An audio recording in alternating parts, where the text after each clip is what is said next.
O Supremo Tribunal Federal retomou os trabalhos nesta quinta-feira, depois do recesso, com processos polêmicos na pauta. Entre eles, o porte de drogas para consumo próprio, a tabela de frete rodoviário e o uso de dados do COAF em investigações. Hoje, o plenário decidiu manter a demarcação de terras indígenas sob a responsabilidade da FUNAI, a Fundação Nacional do Índio. E quem traz os detalhes ao vivo é o repórter Daniel Ito. E Daniel, boa noite para você. Boa noite, Paulo, Catiúcia, também a você que nos assiste. No retorno das atividades hoje, o Supremo julgou 4 ações que questionam a mudança de competência para a demarcação de terras indígenas no Brasil.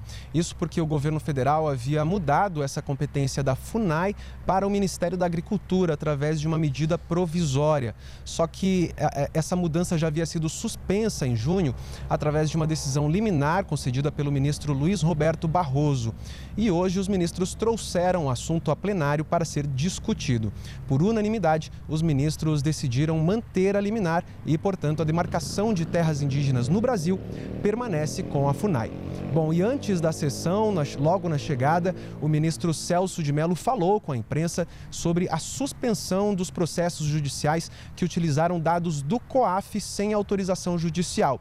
O ministro defendeu agilidade no Supremo para decidir sobre este assunto. Vamos ouvir o que ele disse.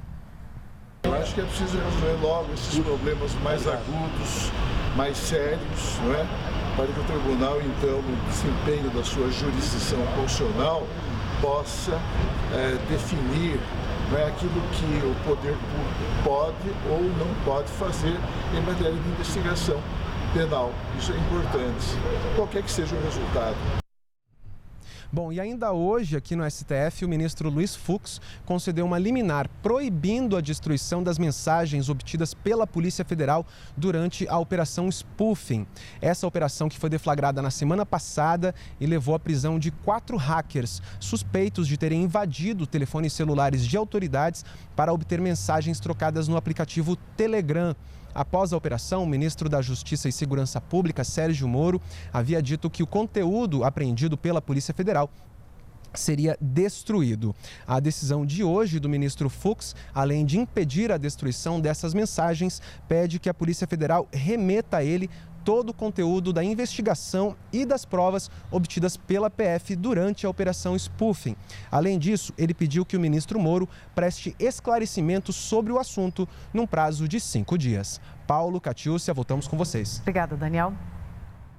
E o ministro Luiz Roberto Barroso, também do Supremo Tribunal Federal, deu prazo de 15 dias para que o presidente Jair Bolsonaro esclareça, se quiser, eventuais ambiguidades ou dubiedades na alegação que deu sobre a morte do pai do presidente da OAB. Ontem, o presidente da instituição, Felipe de Santa Cruz, entrou com recurso no Supremo para que o Bolsonaro explique as declarações.